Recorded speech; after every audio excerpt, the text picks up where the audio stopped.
All right, and I think we are live and on the air. Welcome to the Wake Up Call, where you will find the education, encouragement, and inspiration to change your mind and change your health. The Wake Up Call is an outreach of the Bhakti Wellness Center.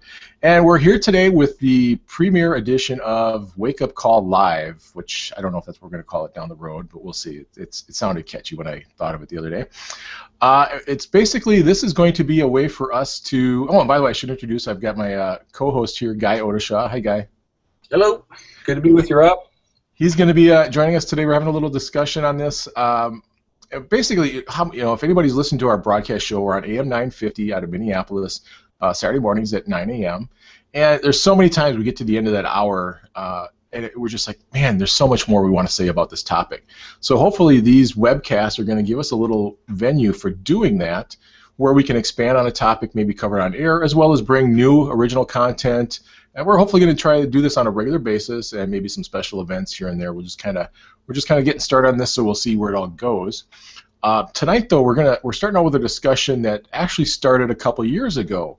I happened to listen to the show I did recently on sugars and other sweeteners. I was out for a walk, and it came up on my playlist. And there was a point that you made during that show about, I think somebody brought up the idea of in moderation. And then you brought up the whole idea of optimum minimum. And so we want to explore that a little bit. But first I want to get some of my thoughts on, maybe for you, Guy, when you hear, and I pose this to our listening audience, hopefully we can maybe get some comments here. And if you're watching live, there is a Q&A option on here. You can submit some questions to us while we're live streaming this. You can also use Twitter. If you use the hashtag WCLive, I'm going to try to watch that a little bit. But bear with us because this is our first time doing this, so we're working out the kinks here. So anyway, or comment on the broadcast itself, and we'll see how it goes. So in moderation, Guy, just to throw this at you for a second, since you're the only one here with me, when you hear the term in moderation, what does that mean to you? We always talk about, so-and-so is good in moderation. Sure. Well, I get a pretty literal, like, moderation. So right away my mind kind of goes to ideas of extremes and then falls someplace in the middle. But that's a completely subjective criteria. I mean, it's just in moderation. I think it means something. Like, my first response is like, oh, of course. But if I really think about it, then I realize I have no idea what that means. That's right. That's kind of where I was looking at it too. What does it really mean? Because I think the key is, though, it without a baseline of some sort, it really doesn't mean much. And so when you just throw that out there, we'll say sugar is fine to have in your diet in moderation. Well, what's in moderation compared to what? Right. I think is the key thing. Yep. Yeah. So it doesn't have within it a quantifiable bit. And if we compare this, and I don't know if you're ready to kind of walk into the comparison of my favorite phrase, minimum optimum, and this idea of in moderation. But that's what, for me, why when I heard from my teacher this concept of minimum optimum, it really it landed on me in a way I was like, oh, that works for me. That has in it this directive and a quantifiable, at the very least, in the form of the minimum. Sure. And I may not always know what the optimum is, but minimum I get. It's so to me that works more. It gives me a place to stand versus moderation. Yeah, we'll get there in just a second. I think for me, the whole in moderation thing, it's like you said, it sounds good. It sounds like it should mean something. But when we really get down and think about it, it is. It's hard to quantify. It's hard to really pinpoint just what exactly that means. And I think, like when we get into the other concept, it is going to mean different things for different people. But I think even when I try to pinpoint what it means for myself, even that I'm not sure I can really quite figure out. So yeah, let's get into the term. And you left for me. I probably went back and forth on it between optimum, minimum, optimum when I was getting ready for today. Which one is it, and how did you come to hear about it? You mentioned from one of your teachers? Sure. Yep. For one of my teachers, it's Adida, and he writes about it in his book called The Eating Gorilla, which is largely about diet, but diet in more of a, like, on a spiritual path.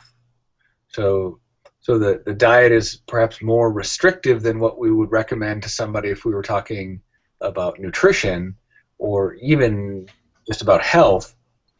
This diet is more along the lines of what you would see maybe the yogis would eat, something that is designed for that kind. So not to tie it to that, our conversation, we're just pulling out of the Eating Gorilla this concept of minimum optimum. And, for me, it's, well, there's a number of things that tie into it. I mean, the general kind of philosophy is this idea of minimum. So what's the minimum you need? Whatever it might be, calories, protein, fat, carbohydrates, root beer, whatever you want to put in there, right? What's the minimum that you need?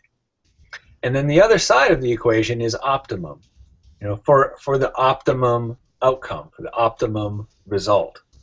And it's bringing those two pieces of it together that turn this little phrase into, a very potent philosophy. It becomes, it even has, I think we'll get into, ideas of ecology in it, and around the minimum optimum and how do we sustain living on a planet. It doesn't just have to be about health and wellness. We could talk about ecology, and the approach is the same. It works. It's scalable. Well, and I think on the surface too, when you first bring this up, it also doesn't really seem to have a frame of reference for it, at least not one that would be universal. I think, again, this is another concept that is really individualized, and so you have to look at, because what's optimum for me, let's take protein, for example. What's optimum for me may not be optimum for you. I was talking with my mom about this a little bit ago, sugars, because that's how the whole idea came up. She's pre-diabetic. She's taking medication and doing different things to help her with that. So when it comes to sugar intake, what's optimum for her is definitely not going to be optimum for me. So it is another one of these sort of nebulous concepts. But I think this, from what I've been just pondering on it from knowing you and from talking to you, I think it has a little more validity, I guess, or something a little more solid behind it to build upon for your individual use. It does. It invites you into this inquiry. That's how we would say it, right? It invites you to this inquiry to really consider what is the minimum and what is the optimum. And within optimum, it takes you to this place of well, what is my goal? For this, and you can talk about like the difference between you and I, and what our protein intake might be. But I'm thinking about, for myself, when I was a competitive athlete, there were times when maybe what I was trying to do was build muscle, and that was my primary goal. Well, I would look at my diet and say, what is my protein intake? And the optimum there was different than when I was finished with that phase and I didn't want to build anymore. And actually, as it turned out, what I wanted to do was lose a little bit, because I went up a weight division and it didn't go well. So I wanted to go back down a weight division, right? So the idea of what was optimum changed, right? It's that sliding scale that I think just fits with life, because we're never here in this moment exactly. We're always moving to the next one. And like you said, with goals, our goals change depending on, hopefully as we reach one goal, we go towards others. Like you said, your goal was to get up a weight class. That goal, even if it had worked out great for you, there would probably been a time in your life where you were ready to move past that goal and move on to the next one. Right, absolutely. Like when I transitioned from competing to not competing, my whole orientation to food had to change because the reference point completely changed. From very active competitive athlete to more, much more kind of sedentary. So now it's optimum is what's optimum for a business person, right? So I have to reconsider it completely. It's my diet now is nothing like my diet then. So And how did you when this first presented you? Were there certain things, steps you took, or anything like that, as far as for putting this into practice in your life?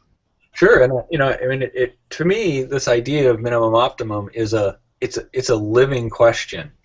It's it may be that it gets answered for a while, but because the idea is minimum and optimum, then there's always this tension between the question of, on the minimum side, where am I? Because it's not about deprivation, right? That's not what we're saying, is to deprive yourself. But the other side of that is to not indulge, right? And so you find what's the minimum that you need, and then to get this optimum result. But then over there, that's always changing. Of what is optimum? What is it weighed up against, right? Sure. So, Well, and as far as that minimum too, I mean that can be, it can come from different areas. What's the minimum to satisfy a craving in the sense of maybe sugars or fatty foods or other things that are considered not as healthy maybe, or conversely, well, I guess conversely, is there a way to look at it as a maximum too? I mean, how do you differentiate maybe between what is the minimum I can have to satisfy, say, my cravings for chocolate, while I'm working towards the goal of maybe losing a few pounds, getting to a healthier weight, versus what's the most I can have and still meet my goals? right, and under minimum optimum, of course, the ask of that is that you're always looking to go down. You mean you're always looking for what's the minimum, and that may bring into question the what is the maximum, right? But hopefully, what you're always doing is that the self-discipline of this question: what is the least that I need? Okay.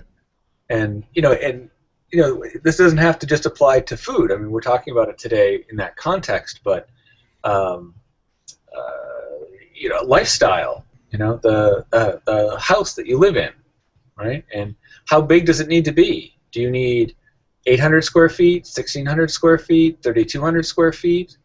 I mean, I'm not saying that, like this idea that somebody should come along and just say, 1750. That's the ideal house, right? Sure. You should have. But well, no, that's not what we're asking for. But if people really conscientiously apply this, you find out, and that's what I love about it. It is an ask to become conscious on many, many, many levels. And again, the optimum side, what that does is, whether we're talking about food or, again, the size of my house, it's not just what's optimum for me. The sphere of that expands. What's optimum for my family? What's optimum for my community? What's optimum for the city? What's optimum for the state? All of those can, inform the answer to that question of optimum. Sure, and it's funny you bring up the housing situation. For folks that listen to our broadcast show, they know I moved from Minnesota out to Washington State back in June, and I've been getting settled in out here. In Minnesota, I was living for years in a two-bedroom house with a nice, big, large two-car garage, and I had that place stuffed to the gills, just with me. Now that I'm out here in Washington, I'm settled back into my own place. I have a little apartment, one-bedroom apartment that's, if it's 400 square feet, I'm lucky. and I am finding what is my minimum optimum for my personal living situation, for what I can get by with comfortably and be happy with, and still do the things that I want to do, with my health coaching practice or whatever. So yeah, that speaks to a lot of what I've been going through just these last few months, and not just with my housing, but with the possessions around me.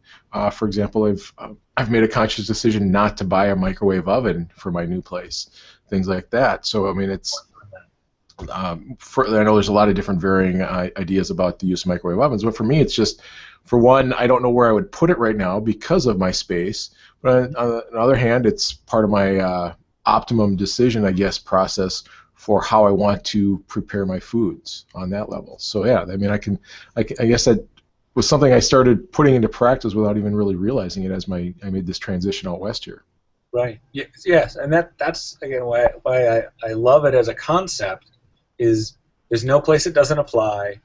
It invites us to really consider how we are participating in our life. So like in the more immediacy of what I'm doing, what's relevant to me, but then also I have an impact on the person around me, the people around me, on the environment around me, and this invites me into a consideration of these questions, right? And the other thing preparing for this, that came to my mind was thinking about the Buddhist image of the hungry ghost, right? So the hungry ghost is got the small little mouth, it's a little mouth and a big belly, right? And the it can never get enough in through that little mouth to satisfy that belly, so it represents all of our greed and envy and jealousy and addiction and obsession. Those qualities are represented by the hungry ghost. And this idea of minimum optimum is really a counterbalance, right? It's to invite us into an inquiry on where are we with those qualities in our life. What is the check and balance to my own greed and envy and jealousy and desire, and this idea brings that up. It puts me right into that. Right. So say somebody, I mean, is this something actually too? Do you use any of this in some of your practice with maybe with your meditation or even part of your bodywork practices? Absolutely, I do. Yes. So in all of my classes, my students will hear me talk about minimum optimum. Right now I'm doing a yoga theory course, so we're covering the 8 limbs of yoga. The whole 8 limbs of yoga are premised on this equation of the minimum optimum. What's the minimum optimum amount of meditation? What's the minimum amount of asana practice? What's the minimum amount relative to diet? All of these life considerations that practice like that invites us to. This is the fulcrum that practice is balanced on, rather than prescribing. Right? Many paths or methods go to prescription because it's easier. People like that. You just tell them what to do. Here are the rules. Here are the guidelines. Follow this. You'll be okay. And I'm much more of an advocate of the conscious process. I want people to become consciously connected to their behaviors and their motivations, their environment, and their impact. And to me, minimum optimum puts you right up against that. Well, you mentioned it begs the question. I mean, is there maybe like an exercise that you do with your students in class to help them figure out what is that question? Well, yes. I mean, there's series. Is it series? Series I? I don't know. What's the plural of series? Of exercises that they do, but it would start with whatever the particular area that we're looking at is. So let's say we're talking about sleep, right? And we want to get this idea of of sleep. Like, how much sleep do I need? Because I can't function in my life and do all the things I want to do if I'm not getting enough sleep. But same is true, like just getting more isn't the answer, nor is it good. So it might be, say, sleep is the thing. We start to look at, what do they know about it? What are their ideas about it? What are their beliefs? What are their self-images around how much sleep they think they need? What are their habits and patterns? And then we begin to challenge those. Is that true? Is one of the favorite questions that I have. Is that true? And we just kind of keep doing that. And it isn't necessarily something that you solve just sitting in a chair thinking about it, but they're invited to actually then put it into practice and then come back and we do the exercise again. And over a period of a few weeks or a few months, there's a great deal of self-awareness that comes up that wasn't there before. And we go through, each facet just like that. So I suppose there's probably some experimentation going on here and there. And do you maybe make use of journals? I know in the case of, say, working towards healthier eating and a healthier weight, a lot of people are a big advocate of keeping food journals that not only talk about, where you not only log what it is you're eating and how much, but also how it makes you feel afterwards, both in the form of like satiety, but also emotionally. So, going back to the sleep example, would you then suggest they keep logs of their sleep patterns, maybe including the times they're going to bed, the times they're waking up, and how rested they feel again the next day, that sort of thing? Yeah, I think those kinds of structures are really helpful. And some people have a more natural inclination towards that, and some don't.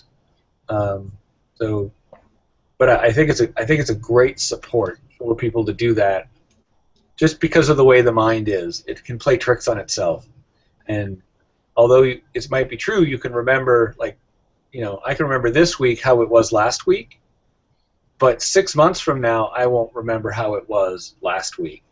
And that's where having the journal can be so helpful, because you look back and go, oh yeah, that's right. That's how it was for me. I forgot that. I think it's a great idea.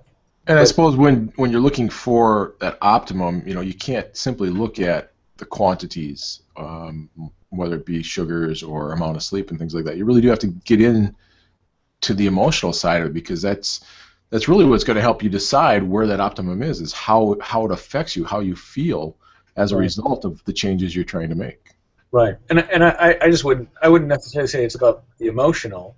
It certainly includes that, yeah. How you feel, but it is that whole package, just kind of form and function, the feeling and the function, and to really find out what's true.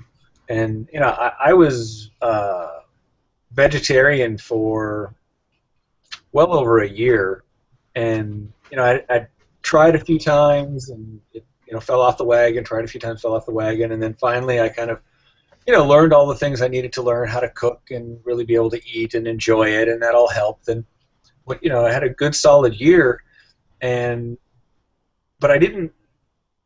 I kind of knew I didn't really feel that good, but I had this belief in my mind that I should.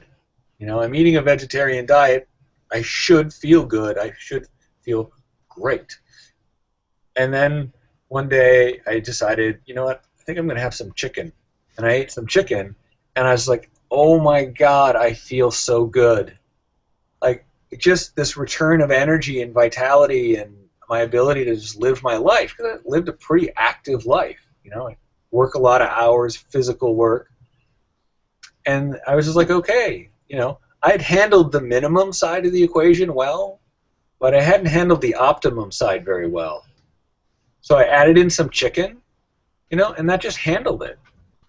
So I suppose it's good. Brings up a good point. The bare minimum, is not always the optimum.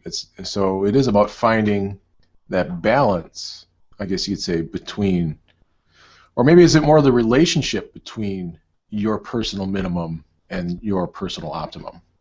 Absolutely. And I would put that in the form of what's true. is the way I look at that. Is it's like, what's true for you? And again, truth a isn't a place on a map. To me, truth is kind of it's like a harmonic. When you're in harmony, when everything is just kind of in sync, that's how you can kind of tell, that the truth is there. That's your personal truth. Your personal truth, And so I wasn't in my optimum, and in a way I could feel it, but I was fighting it, was resisting it because I had this idea in my mind about being vegetarian. It wasn't a really strong one, like some really rigid belief or some ideology, but I was really just kind of trying it on.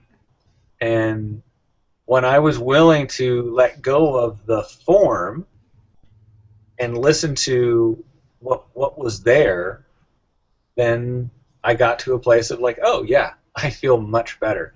But it didn't mean that I went like completely back to the way I was before. Like I didn't drop all my good habits going, well, this vegetarian thing is terrible, it's a terrible thing, and I didn't just, jettison it.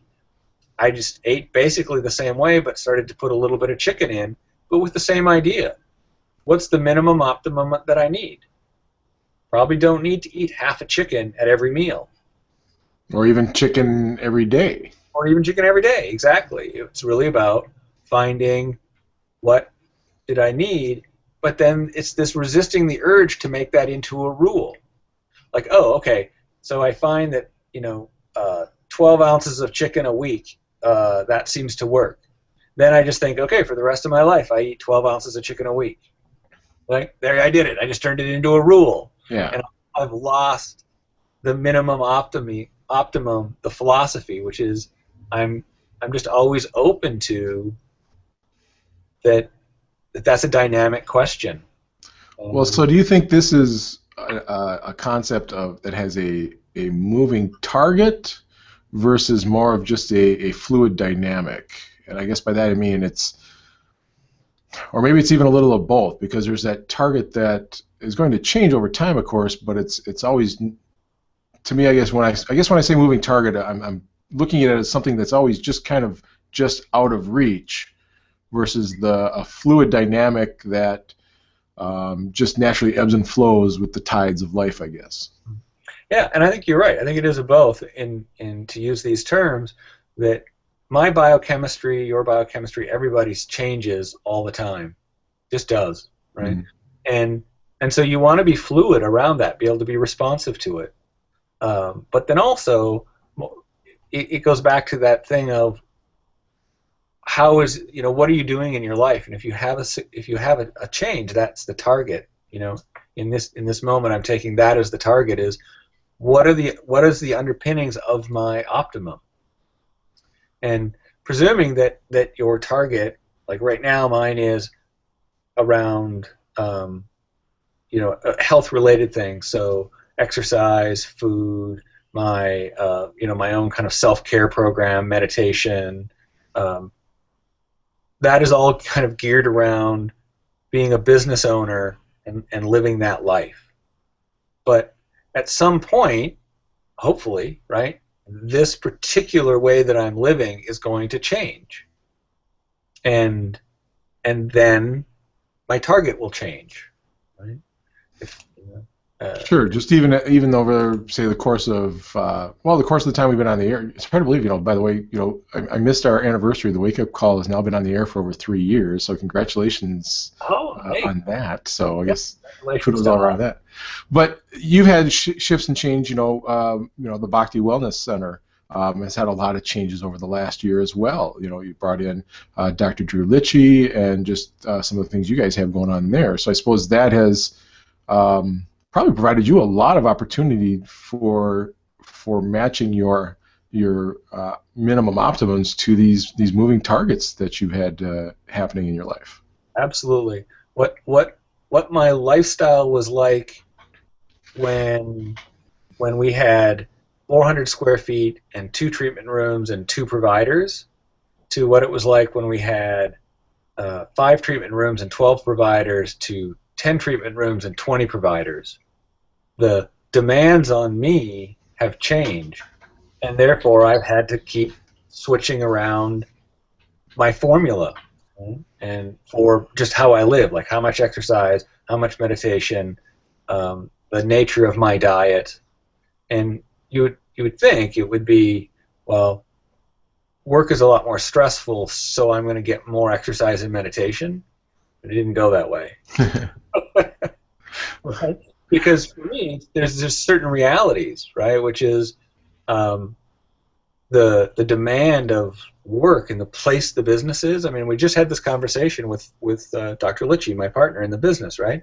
Of just saying, look, we're certain kind of business owners right now. We're the owners of a business that doesn't make any money. So this requires us to behave in a certain way. In a year or in 2 years, we'll be owners of a business that is making money. Well, now we get to change, and how we live our lives will be different. But we won't get to where we want to if we pretend that we can live our life now like we want to live it then. You know, and that is something that I think can apply. You know, whether we're talking, you know, we started this conversation talking about dietary optimums. You know, whether it's you know, sugars, proteins, fats, whatever. What your minimum optimum is now, based on, say you're in a position where you want to lose a few pounds because you're facing down maybe something like pre-diabetes or something like that, or you want to eliminate sugars because of a situation like that. Whatever it is, it sounds like, you know, as soon as you get close to that goal is going to change automatically for you anyway. So, yeah, I mean, I guess that is where the whole fluid part of this comes in, and it's something you need to. You can't just do and file it away as, okay, there it is, but rather it almost takes a constant monitoring to make sure that you are maintaining the optimum, I guess it would be. Right, exactly, and that, again, to me, that's part of the brilliance in this formula, minimum optimum, is if you really embrace it, if you don't just turn it into a set of rules or a catchphrase, or a catchphrase that I feel, you know, that's where I feel in moderation has become more than anything. Absolutely, right. But if you really engage this, it will take you to an answer in a way that I think, even in moderation, if you even engage that earnestly, it just doesn't take you into the same place. This idea of moderation, because clearly here there's a demand minimum, and you know, again, I don't care whether we're talking about food, you know, calories, types of calories, sources of calories, or if we're talking about you know, energy, and how much energy do I use in the sense of heating my home or driving my car, right? That to me, that there is no doubt that we as a species will do better if everybody was more towards the minimum end of consumption. Sure. than even whatever moderation is, and certainly the other end more around the, you know, just maximum, just use as much as you can. You know? Well, a good example is that, you know, unfortunately, back there in Minnesota, you're facing winter down once again, and predictions are it's going to be another brutally cold one. So let's look at, you know, your heat settings. You know, what is the minimum you can set your thermostat to and still maintain a comfort in your household for you and your family? Right. That might be a good way to look at it. And it's not something, and even that changes throughout the day, because what that is going to change whether you guys are at home for the evening or whether you know, or when you're gone during the day, as well as the outside influences like the weather. You know, if it's a sunny day in Minnesota, that sun still has a lot of power to warm up your house, or if it's just one of those cold snaps where the temperatures don't get above zero for a few days. Again, it's going to add to that whole fluidity of the situation. Right. And who's in control of the thermostat, me or my wife? Right? It's me. It's at 65. If it's her, it's at 72 or 75. And how we negotiate that and the give and take, but it's that's what this invites us to. Because there's certainly, there's people who aren't engaged in it at all. They just want to be comfortable, and they just turn that thermostat up to whatever, 74, and just let it rip. Oh, whatever. Absolutely. It's just, I want to be comfortable. I don't care. Well, that's fine. But to me, the what's important and valuable in this idea of minimum optimum is that it's an invitation. It's a call to consciousness to say, well, think about it. Do you need 74? Can you get by with 70 and slippers? And is that an okay compromise? And to me, that's just so important. It's why we do this show. Our other show is this idea. What's why it's called the Wake Up Call, because we want to invite people to this conscious process. And that's what minimum optimum, to me, that's what it does. Is it is a constant call to consider what you're up to. And that brings up a good idea, or a good part of the whole concept too. Is it's not just focused on a singular thing. It's that interaction between the different aspects in your life, whether it's your heating and how that affects the bill that you pay, because that has a trickle-down effect to other things in your life, like whether you're going to be able to afford that new TV or enough. I guess you could say even for some cases enough food to put on the table, things like that. You have to balance those things as well when it comes to your dietary habits. Someone may decide that when it comes to things like sugars and things like that, that they're okay with a higher minimum, even if it does prevent them from losing as much weight as they would want, because that satisfies a certain need in them that maybe is more important to them at this time than that number on a scale. Right. Exactly. And I think that's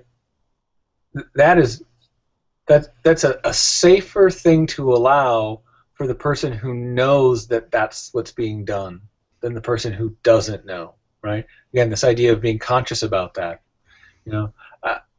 I've gone through phases where I was sugar-free, wheat-free, dairy-free, that whole thing, and now I'm not. But I went too far in the direction of, just having whatever I wanted, whenever I wanted, and not worrying about it. Now swinging back in the other direction, but I don't feel the need to kind of go into the deprivation side of it anymore. Kind of some idealistic way of being that it must be better because it's so extreme. But to actually be in the minimum optimum, and it's like, hey, if I'm going to have a couple of cookies, I'll have a couple of cookies. It's like, that's true of my health. I can do that. Now, that might not be for somebody else, for all kinds of reasons. Diabetics and worrying about insulin levels. It could be that, or it could be the person that if they have 2 cookies, they know they can't stop. And so the 2 is going to lead to 10, and that's a problem. So for them, minimum optimum is 0. Yeah, and that can apply to so many things, whether it's food items, trying to smokers, to alcohol consumption, to shopping even. How many purses or pairs of shoes does your wife need? That sort of thing. Exactly. Exactly. That's the thing I love about it. Is it across the board, it invites one to that question. Friend of mine is helping a girlfriend kind of clean up her closet, and just rounds and rounds of stuff coming out of her closet, still with the tags on it, never been used, but yet it was purchased, went into the closet, sat there, never used, and thousands of dollars in clothes and purses and shoes that were like that. That I'm fairly confident that is not the minimum optimum. Like I'm pretty sure. I could be wrong because it's a very personal thing, but I think that's a place where minimum optimum could be applied to say, I think the excess here is showing that your minimum is actually lower than what you think it is.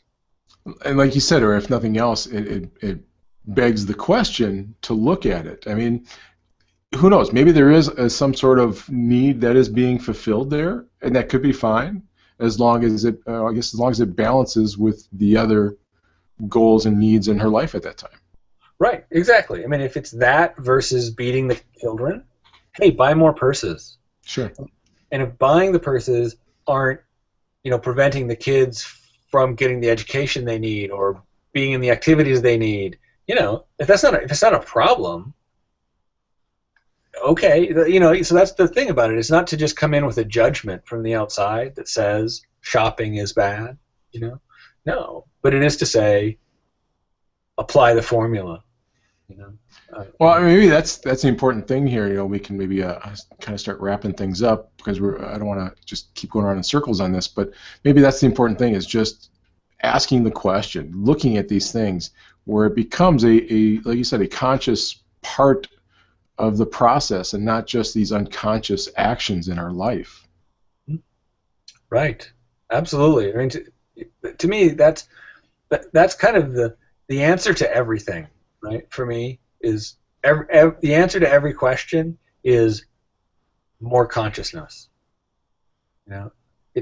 Whatever you look into, the solution always arises out of a growth in awareness, and so that's universally true. So we can look at that and say, okay, then in my own life, whatever problem I have, the solution to it is a growth in awareness, a growth in consciousness. It's always the answer. And again, that's why I love minimum optimum, is because it invites us to that process. And maybe the first step in that is just not being afraid to ask the questions. Yeah, not being afraid to turn in and look. And on one side, the optimum is just being clear about what my goal is here. Why am I doing this? Oh, that's why. Okay. Then what's going to get me my best results in this? These are fairly simple questions and not that scary. Like the other night when I was looking for something to really kind of I needed a fix. I was in a very agitated state, and I knew I needed something, to self-medicate. And there was a range of options that I could, partake in. And I just asked myself, well, what's my optimum choice here? And what I came up with is one that I use frequently is cookies. Right? It's like I'm not going to do any damage to anybody else. Like historically, it might have been drinking, and then that might have involved somebody else and had an impact beyond myself. So cookies was this only affects me. And then within that, I knew I was doing that. I knew why I was doing it. Decided cookies was the optimum way to go about, self-medicating. And then what was the minimum number of cookies I needed to reach that point where I felt like freed from my angst. And I found out it was like around 12 Oreos. And then I was like, okay, I'm done. I could eat the rest of them, but I'm done. They've done their job. I feel it. Like there was my, the angst is gone. And I suppose even in that moment, it's important to keep yourself focused on that so that you could have easily gone for 15, 20 or more cookies without even realizing you'd already hit that minimum if you'd have just done it in a mindless manner. But keeping yourself aware and in the inside of that moment as it was happening to you, you were able to recognize, okay, boom, I'm at that 12th one. That's good, Exactly, and I've done that in the past. Just eat the whole box, just out of an automaticity, and then feel much worse, just physically, from that much sugar, um, and then have to feel bad emotionally because overindulgence, blah, all of that. So it's not a very effective strategy. It's not optimum. But in this case, I was able to get there, be like, there it is. I've reached the point that I was looking for, right? Then I could take the box, close it up, put it in the garbage. So now, is this something that maybe you mentioned you teach a lot of classes? Is this something you go over because you do like the open meditation on Tuesdays? Is that, or if somebody wanted to learn more, can they contact you to find out more about how you use this in some of the classes you teach? Absolutely, and I'm not probably on the website where you'll have this posted. There's a varying contact information website for the Wake Up Call, for the Wellness Center, and my information is in both those places. Happy to hear from people if they want to know more about it. Yeah, probably the easiest way is through our website at thewakeupcallradioshow.com. It's on the banner here, and we'll have it linked on YouTube as well. So, and then you do a lot of this through the Bhakti Wellness Center, so we'll throw up a link up to the bhakticlinic.com for that. If you're in the Twin Cities area, is it every Tuesday night that you're doing your open meditation? It is every Tuesday night at 7 o'clock at the Lake Harriet Spiritual Community on 44th and Upton. Okay, and then you mentioned a book that you teach originally. Can you do you remember the title on that if somebody wants to maybe check that out? Sure. For more information. Eating Gorilla. This was the Eating Gorilla. Eating Gorilla. Just Gorilla. hit that up on Google and you'll probably find it, right? Yep. ADIDA. Adida, the Eating Gorilla. You'll find it. Okay. Definitely, if you look that up, read some of it online before you buy it. Okay. Just to say, it's not for everybody. All right. If I can find I'll try to find maybe a link on Amazon or something for that for people to check out if they want to dive into it a little bit more. Well, thanks for joining me tonight, Guy. This is our kickoff to, like I said, I don't know if we'll end up calling it this the whole time, but the Wake Up Call Live. We're hoping to do this on a regular basis. And again, check out the broadcast on AM 950. It's Saturday mornings at 9 o'clock Central Time. You can listen to live in the Twin Cities, or they do stream over the net.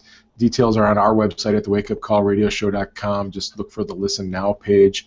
And beyond that, be sure to check out bhakticlinic.com for more information on Guy and what is it, 20-plus practitioners you guys have over there now? Yes, absolutely. All right, just going that game. When we started this show, 3 years ago, it was just a couple of you over there, so it's great to see the success going on over there. And I should say, this has been the Wake Up Call where you'll find the education, encouragement, and inspiration to change your mind and change your health. And, it is about that mindset, that looking at things mindfully that does help you really make those changes, take those steps towards making those positive changes in your health, no matter whether it's nutrition, your emotional well-being, or beyond. So we really hope it's been of some help to you guys. And Guy, thanks a lot, and we'll do this again real soon. Thank you, Rob. It was fun. All right. Have a good night, everybody.